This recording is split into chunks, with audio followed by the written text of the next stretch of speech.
This story is titled, My Parents Dumped Me in a Foster Home to Travel the World with Their Favorite Daughter, so I became the one they could never afford to face. Hi everyone! Before we dive in, a quick favor.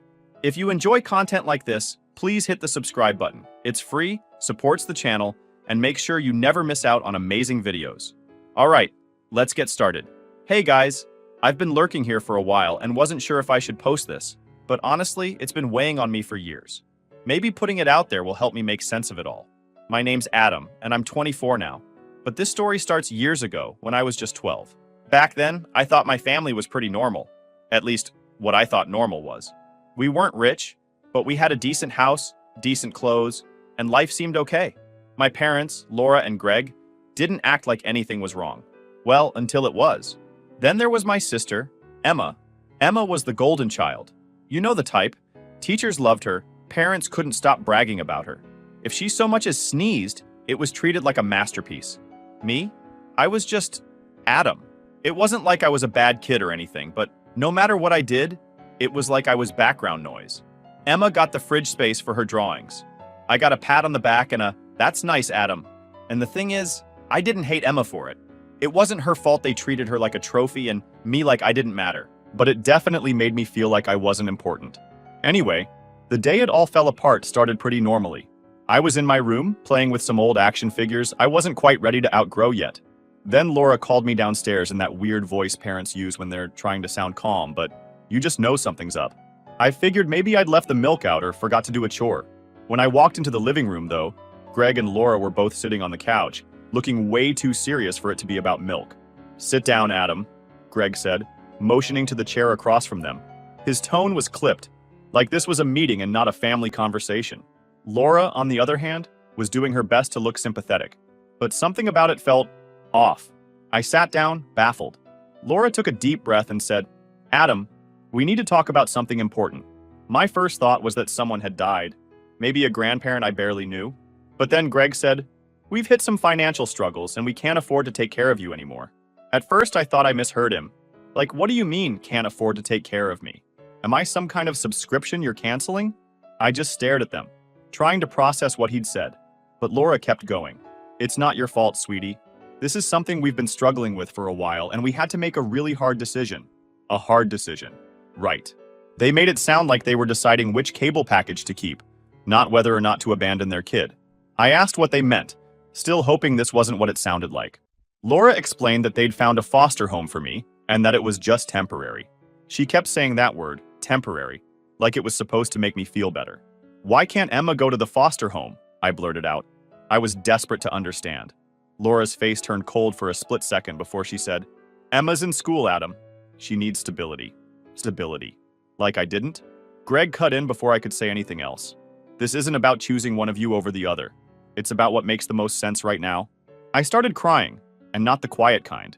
It was ugly, full-on sobbing, because how else does a 12-year-old react to being told his parents are giving up on him? Laura tried to hug me, but I pushed her away.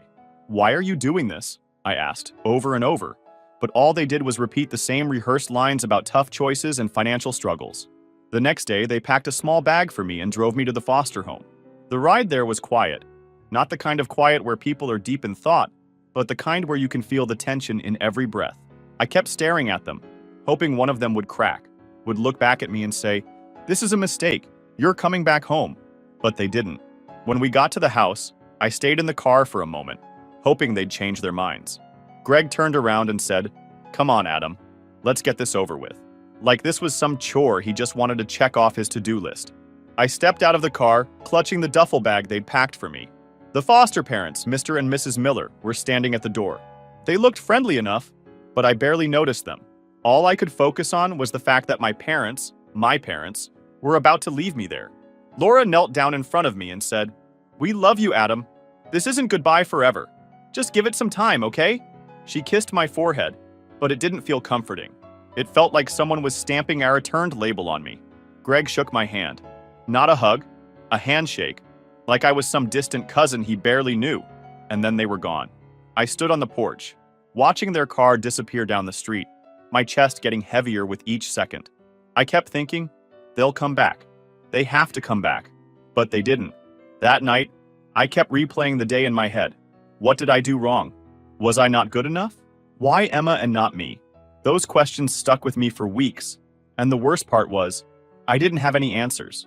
All I had was their promise that this was temporary, and even though I wanted to believe it, deep down, I had this gnawing feeling that I'd never see them again. Looking back, I realized that was the moment everything changed. It wasn't just about them leaving, it was about the way they left, like I was some burden they were relieved to get rid of. But at 12, I didn't have the words to process that. All I knew was that my parents drove away, and I was alone. Over the next few days, the Millers tried to make me feel at home. Mrs. Miller made pancakes for breakfast every morning. Mr. Miller would pop his head into my room every now and then with random trivia. Despite their efforts, I wasn't ready to trust them, or anyone really. My parents had promised me this was temporary, so I held on to that like it was my lifeline. I kept telling myself they'd call, they'd explain everything, and I'd be back home before I knew it. But days turned into weeks, and weeks turned into years, and not a single word from them. It wasn't until I started school again that the reality of my situation began to sink in. Kids at school noticed I was new and asked me all kinds of questions. Where are you from? Why'd you move here? I didn't have the energy to explain the truth, so I made up vague answers like, oh, my parents are working in another state for a while. Even saying those words felt bitter in my mouth. One afternoon after school, I was sitting in the Millers' living room, scrolling through my phone and avoiding homework. That's when I made the mistake of looking up my parents online. I didn't even know what I was searching for. Maybe just some kind of sign that they were still thinking about me. What I found instead knocked the wind out of me. There they were, smiling on a beach, the ocean behind them, looking happier than I'd ever seen them. The caption under the photo read, "Finally living our dream life." My stomach churned as I scrolled through their posts. Picture after picture of tropical vacations, fancy dinners, and, of course, Emma. She was in nearly every photo, usually front and center, with captions like "Our amazing daughter." It was like I didn't exist. The more I scrolled, the angrier I got. They'd told me they couldn't afford to keep me, but here they were, living like they were influencers. And Emma, she wasn't in foster care like me. She was still with them, smiling for the camera like everything was perfect. I felt like my head was spinning. They hadn't just abandoned me, they'd erased me. What hit me the hardest wasn't just the pictures, it was the travel blog. Yep, they had a whole blog where they detailed their journey to freedom. They wrote about how letting go of material possessions, aka me, had given them clarity. I scrolled down to comments, but this time something stood out. There was a comment from an account with no profile picture. It read, "Must be nice running away and leaving everything behind. Hope it doesn't catch up to you." I frowned. The words felt sharp, like they were meant to cut through whatever shiny image Greg and Laura were trying to project. My mind raced. What did the commenter mean by leaving everything behind? Were they talking about me? Or something else entirely? I clicked on the comment, but the account was private, and their profile picture was just a blank gray circle. I scrolled further down the page, looking for more. In another photo, one of Laura holding a tropical drink, someone else had written, "Guess skipping town was worth it after all." My chest tightened as I stared at the words. Skipping town? Why would someone say that? I scrolled through more comments, but there was nothing else as pointed as those two. Most people were congratulating them, telling them how inspiring their lifestyle was. I wanted to scream at those people for not seeing through the facade. I couldn't let it go. Were those comments random trolls, or did they know something I didn't? It wasn't like Greg and Laura were strangers to lying. They'd told me they couldn't afford to take care of me, but clearly that wasn't true. Was there more to it? The questions swirled in my head, and I couldn't stop thinking about them. But what could I do? I didn't have access to their past or their secrets. All I could do was stew over those cryptic words and wonder what else they were hiding. I closed my laptop, my hands shaking. It wasn't just about the lies they'd told me. It was about the fact that they didn't even feel guilty. They were out there living their best lives, and I was here trying to figure out how to exist without them. That night at dinner, the Millers noticed something was off. I wasn't exactly subtle about my mood. "You okay, Adam?" Mr. Miller asked, setting his fork down. "Yeah," I mumbled, not wanting to get into it. But Mrs. Miller wasn't the type to let things slide. "You don't have to tell us if you're not ready, but if something's bothering you, we're here," she said gently. I looked at them. These people who barely knew me but somehow seemed to care more than my own parents ever did. And for some reason, I broke. I told them everything. The blog, the pictures, the captions. I expected them to tell me to stop looking or that it didn't matter, but they didn't. Mrs. Miller just listened, her eyes full of that quiet sympathy I was still getting used to. Mr. Miller, though, looked pissed. "You have every right to be angry," he said, leaning forward. "What they did to you, that's not on you, that's on them. And don't let anyone make you think otherwise." It wasn't a grand speech or anything, but it hit me. For the first time, someone was acknowledging that what had happened wasn't my fault. Over the next few weeks, I started adjusting more to life with the Millers. They weren't perfect, but they were steady. They asked me about my day, helped me with homework, and encouraged me to try new things. I even started opening up at school, joining a couple of clubs and making friends. But the anger I felt toward my parents didn't go away. If anything, it grew. But I knew one thing. I wasn't going to let their decision define me. So I started joining clubs at school. Not because I suddenly wanted to be the most social kid on the planet, but because I needed to stay busy. I signed up for the debate team first. I figured I was already used to arguing, thanks, Greg and Laura, so why not put that to use? Turns out, I was pretty good at it. Then I got a part-time job. Mr. Miller had been hinting for weeks that I might enjoy some spending money, so I caved and applied to a local bookstore. It wasn't glamorous, but I loved being surrounded by books and people who actually wanted to talk about them. Plus, it gave me a small taste of independence. Every paycheck felt like a step toward building a future that was mine and mine alone. Somewhere along the way, I met Ryan. Ryan treated me like a normal kid, not a charity case. When I told him about my parents, he just nodded and said, "That's messed up, man. Wanna play video games?" One afternoon, I came home from school to find the house unusually quiet. Normally, Mrs. Miller would be in the kitchen humming along to some oldies playlist, while Mr. Miller tinkered with something in the garage. But this time, I heard hushed voices coming from the dining room. I paused in the hallway, just out of sight, straining to hear. "Should we tell him?" That was Mrs. Miller's voice, low and uncertain. "He has a right to know," Mr. Miller replied. "If it's about him, we can't keep it a secret. It'll just upset him. He's doing so well right now," she argued. I took a step closer. What were they talking about? "We should at least wait until we know more," Mrs. Miller continued. "This letter doesn't explain much. It could be nothing." I leaned against the wall, my heart pounding. A letter? About me? Before I could figure out how to ask without sounding like I was eavesdropping, Mr. Miller sighed. "Fine, we'll wait. But if they contact us again, we have to come clean." I heard footsteps heading toward the living room and quickly ducked into the kitchen, pretending I just walked in. Mrs. Miller smiled when she saw me, but I couldn't shake the feeling that something was off. Later that night, when everyone was asleep, I crept into the dining room. I knew I shouldn't snoop, but I couldn't help myself. On the table was a stack of mail, and near the bottom, I spotted an envelope with my name on it. I hesitated before picking it up. The return address was from a law office. My stomach turned as I opened it, scanning the first few lines. "To whom it may concern, this is a notice regarding unresolved debts associated with Gregory and Laura. As the listed guardians of Adam, we request any relevant documentation regarding the family's financial situation during..." I stopped reading, my hands shaking. Debts? Was this what Greg and Laura had been running from? Had they dumped me not because they couldn't afford me, but because they couldn't face their own mistakes? I stuffed the letter back into the envelope and put it back on the stack, trying to look like I hadn't touched it. My mind was racing. I didn't know what to do with this information, but one thing was clear. Greg and Laura had been lying about more than just their financial struggles. By the time I turned 16, things were starting to click. I'd been working hard in school, balancing my job and extracurriculars, and it was paying off. My grades were solid, and my debate coach told me I had a real shot at getting a scholarship. That was the first time I let myself imagine a future that didn't involve my parents or their baggage. It felt good, liberating even. Then, the scholarship became real. I still remember the day I got the letter. I'd applied on a whim, thinking there was no way I'd actually get it. When I opened the envelope and saw the words, "full ride," I couldn't believe it. I ran downstairs to show the Millers, who were practically glowing with pride. Mrs. Miller hugged me so tight, and Mr. Miller kept saying, "I knew it. I knew you could do it." That night, I decided to share the news on social media. I wasn't big on posting personal stuff, but this felt like a moment worth celebrating.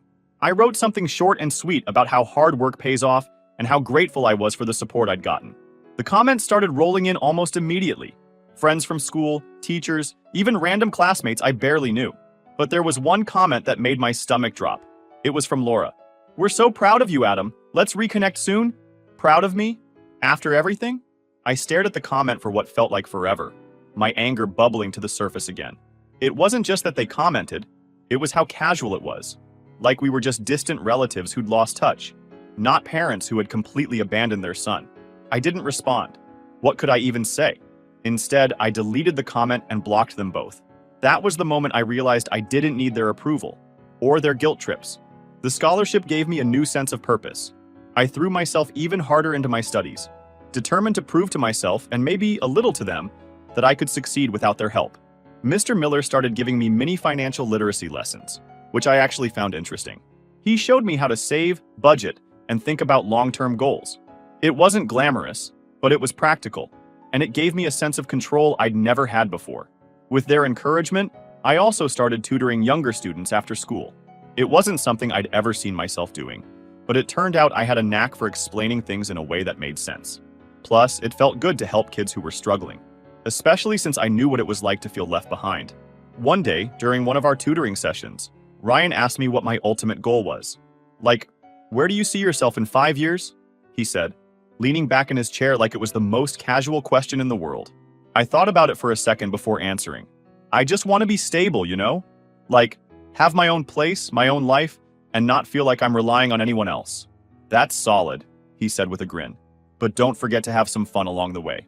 Ryan's words stuck with me. I realized I'd been so focused on proving myself that I hadn't left much room for anything else. So I made a promise to myself to find a balance. I kept working hard, but I also started saying yes to things I'd usually avoid. Game nights with friends, spontaneous road trips, even just hanging out at the park on a lazy Sunday. It wasn't much, but it reminded me that life didn't have to be all grind and no joy. By the end of that year, I felt like a completely different person. I wasn't just surviving anymore. I was thriving. The Millers had become my rock. Ryan was like a brother, and I finally felt like I was on a path that was entirely my own. My parents' absence still stung sometimes, but it didn't define me. If anything, it fueled me to keep moving forward. Then things took a different turn once my graduation day rolled in. It was supposed to be the culmination of everything I'd worked for. It was the day I was finally going to stand up, surrounded by the people who supported me, and say, I made it. The weeks leading up to graduation were a blur. I barely had time to think. The Millers were buzzing with excitement, making plans for a small celebration at their house afterward. Even Ryan, who normally shrugged off anything sentimental, seemed genuinely hyped for me. I still remember the morning of graduation like it was yesterday. My mind kept racing with thoughts about everything it had taken to get here. From the moment my parents left me on the Millers' porch, to all the nights I stayed up studying just to prove to myself I could do it, I thought about it all. Mrs. Miller had ironed my graduation gown the night before, leaving it hanging on my bedroom door with a little note that said, "So proud of you, Adam." I smiled when I saw it. It wasn't just the note, it was everything they'd done for me over the past 5 years. They weren't just foster parents anymore. They were my real family. The ceremony itself was exactly what you'd expect. When my name was called, I walked across the stage to grab my diploma, and for a brief moment, it felt like time stopped. The crowd was cheering, and I could hear the Millers and Ryan shouting my name like I was a rock star. It was everything I'd hoped for. But of course, nothing in my life ever stays perfect for long. After the ceremony, we gathered outside to take pictures. The Millers were beaming, and Ryan was making dumb jokes about how my diploma was probably written in crayon. Emma had even shown up, which was a surprise since she usually kept to herself. It felt like my world was exactly as it should be, until I saw them. Standing at the edge of the crowd were Greg and Laura. At first, I thought my eyes were playing tricks on me. I hadn't seen them in years, and I definitely hadn't invited them. But there they were, dressed like they'd just walked off a cruise ship, scanning the crowd like they were looking for something, or someone. I tried to ignore them, hoping they'd leave once they realized I wasn't going to acknowledge them. But Greg caught my eye, and before I could turn away, he started walking toward me, dragging Laura along behind him. My chest tightened as they approached, their faces plastered with fake smiles. "Adam," Laura said, her voice way too chipper for someone who abandoned their kid. "You look so grown up." Greg clapped me on the shoulder like we were old friends catching up. "We're so proud of you, son. This is such a big day for all of us." All of us? The audacity of that statement made me laugh. I stared at them, unsure if I should scream, cry, or walk away. The Millers and Ryan were standing a few feet away, clearly confused but not wanting to intervene. "What are you doing here?" I asked. keeping my voice steady, even though my hands were shaking. "We came to celebrate with you," Greg said, as if this was the most normal thing in the world. "We've made mistakes, Adam, but we always wanted the best for you." Laura chimed in, her voice dripping with faux sincerity. "We've missed you so much. We thought this would be the perfect time to reconnect as a family." "You don't get to call yourselves my family," I said. "You abandoned me. You left me with strangers and didn't even bother to check if I was okay. And now you want to show up like none of that happened?" Laura's smile faltered, and Greg's face turned red. "That's not fair, Adam," Greg said, trying to keep his voice calm. "We did what we thought was best for everyone." "Best for everyone?" I shot back. "You mean best for you. Don't stand here and act like you did this for me. You were living your dream life while I was trying to figure out how to survive without you." By now, people were starting to notice. The Millers stepped closer, their faces a mix of concern and anger. Emma surprised me the most. She walked right up to Greg and Laura and said, "You don't get to ruin this for him. You've done enough." It was the first time I'd ever seen her stand up to them, and I couldn't have been prouder. Greg tried to argue, but Laura tugged on his arm, whispering something about causing a scene. They both looked at me one last time, their faces a mix of frustration and pity, before turning and walking away. The Millers were quick to jump in, wrapping me in a hug and reminding me that today was about my achievements, not their drama. Ryan handed me a tissue, muttering something about how I should charge them for emotional damages, which actually made me laugh. The rest of the day was a blur. We went back to the Millers' house, where they decorated the backyard with streamers and balloons. And for a few hours, I let myself forget about Greg and Laura, and just enjoyed being surrounded by the people who truly mattered. That night, after everyone had gone to bed, I sat on the porch with Emma. She looked at me and said, "I'm sorry for everything. I didn't see it before, but you were right. They manipulated us while they only care about themselves." I didn't know what to say, so I just nodded. We sat there in silence for a while. I felt like Emma and I were on the same page, and that was enough. That day wasn't just about graduation. It was about finally standing up for myself and cutting ties with the people who had tried to drag me down. It wasn't easy, but it was necessary. But I knew my parents weren't done yet. Their sudden contact with me, the way they are insisting on coming back into my life after all these years, made me feel that there was something off, and I couldn't be more right. A week after graduation, I got an email from Laura. At first, I thought it might be an apology, though deep down I knew better. It was long, filled with half-truths and excuses. She wrote about how hard things had been for them, how they'd made mistakes but always had my best interests at heart. Then she hit me with, "We hope we can move past this and reconnect as a family. You're doing so well, and we're proud of you. Maybe you could help us out during this tough time?" Help them out. After everything they'd done, or more accurately, not done, they had the nerve to ask me for help. It was laughable in a way that wasn't funny at all. I didn't respond. I deleted the email and blocked their address, but the anger lingered like an unwelcome guest. Emma had been keeping tabs on them, more out of curiosity than anything else. She filled me in on their latest antics. They'd burned through their savings trying to maintain the image of their so-called dream life, and that they cannot afford. The travel blog had flopped, leaving them with nothing but debt and bad credit. They'd sold off most of their belongings and were couch surfing with distant relatives who, according to Emma, were starting to lose patience with them. "They're a mess," Emma said one night during a call, "but they're still blaming you for everything. They think if you just forgive them, everything would magically fix itself." "Forgive them for what? Making me homeless at 12? I snapped, the bitterness coming through in my voice. Emma sighed. "I'm not saying they're right, Adam. I'm just telling you what they're saying. Their downfall wasn't something I celebrated, but I couldn't say I felt bad for them either. They made their choices, and now they were dealing with the consequences. Meanwhile, my life was moving forward. One afternoon, I got a notification on my phone that left me speechless. Greg and Laura had found me on LinkedIn. They'd left a comment on a post I'd made about my upcoming scholarship. "We're so proud of you, Adam. Let's catch up soon." It was almost identical to the comment they'd left on my graduation post. I didn't even know they knew how LinkedIn worked. I blocked them immediately, but it wasn't enough. They started messaging people in my network. Co-workers, professors, even the Millers. The messages were all the same. A mix of guilt-tripping and outright lies about how I'd abandoned them. One of the messages reached my boss at the bookstore, who pulled me aside one day to ask what was going on. "Look, I don't want to pry," she said, "but someone claiming to be your parents sent us an email. It was weird." I was mortified. "I'm so sorry," I said. "They're not really part of my life. I'll handle it." To her credit, my boss didn't press me for details. She just nodded and said, "Well, if they bother us again, let me know. We've got your back." Hearing that was a relief, but it also made me realize just how far Greg and Laura were willing to go. It wasn't enough for them to invade my personal life. They were trying to sabotage my professional one too. Emma stepped in around this time, posting a public statement on her social media calling them out. She didn't hold back, detailing how they'd abandoned both of us and refused to take responsibility for their actions. "Adam and I have worked hard to rebuild our lives without their support," she wrote. "We don't owe them anything." Her post went viral, with hundreds of people commenting in support. While it was validating to see so many strangers siding with us, it also escalated the situation. Greg and Laura started lashing out, posting their own dramatic rants about how we were ungrateful and how they'd sacrificed so much for us. Their posts were full of half-truths and outright lies, but the more they talked, the more people saw through them. Then Emma called me, her voice unusually excited. "You remember that old storage unit they had?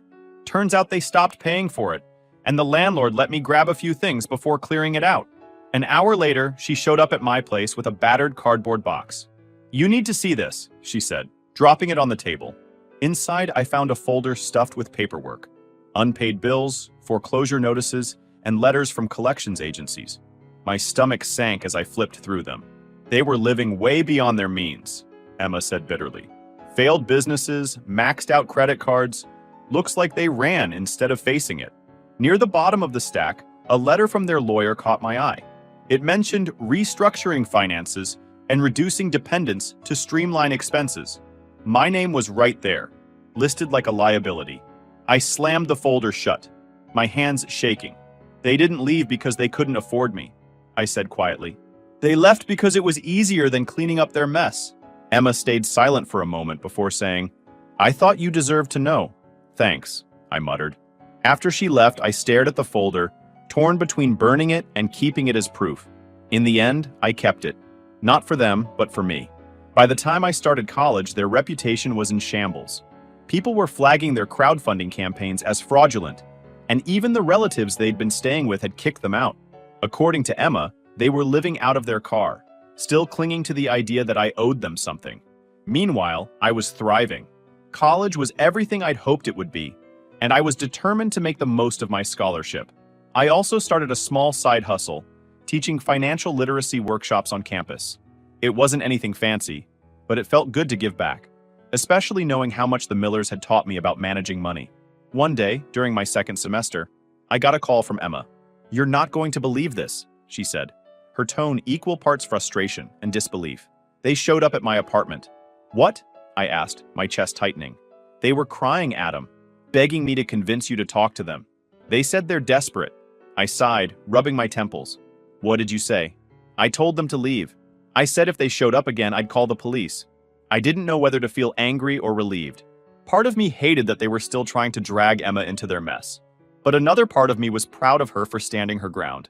She'd come a long way from the quiet girl who used to avoid conflict at all costs. I didn't owe them my forgiveness, my money, or my time.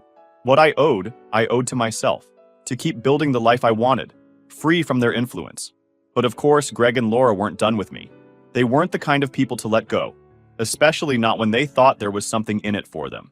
It started with the calls, random numbers popping up on my phone at all hours of the day. I usually ignored them, but one day I made the mistake of answering. It was my Aunt Karen, a relative I hadn't spoken to in years. She didn't waste any time. "Adam, what is wrong with you?" She snapped before I could even say hello. "Excuse me," I said, caught completely off guard. "Your parents are struggling, living in their car, and you're just ignoring them like they don't exist? They're your family, Adam. You owe them at least a little kindness." I bit back the urge to laugh. Kindness? Did they show me kindness when they dropped me off at a foster home and never looked back? Did they show me kindness when they left me to fend for myself at 12? Karen huffed, clearly not expecting me to push back.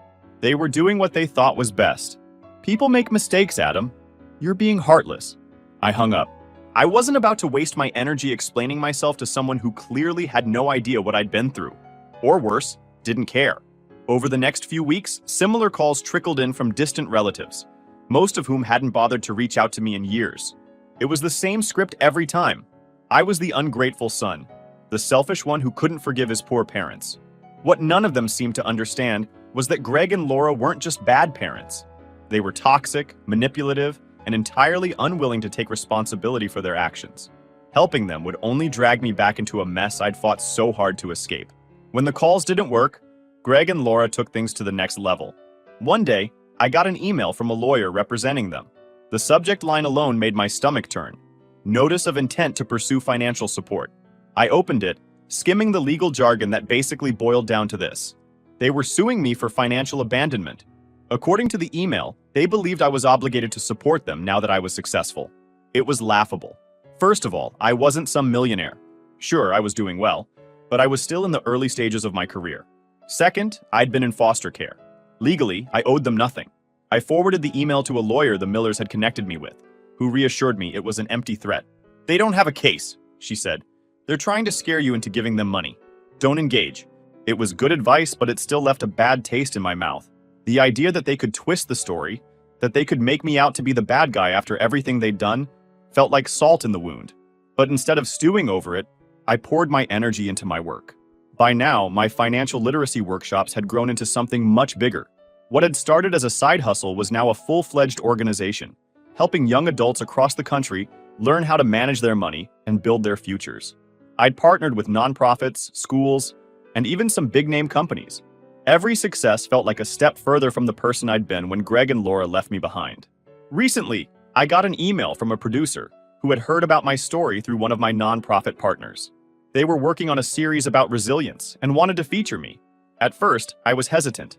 Did I really want to put my story out there for the world to see? But after talking it over with the Millers and Emma, I decided to go for it. If sharing my journey could help even one kid in foster care feel less alone, it would be worth it. The filming process was surreal. At one point, they asked if I wanted to include anything about Greg and Laura. I thought about it for a long time before deciding to mention them briefly. Not to shame them, but to give context to my journey. "They made their choices," I said during one of the interviews. "And those choices shaped me in ways I never expected. But they don't define me.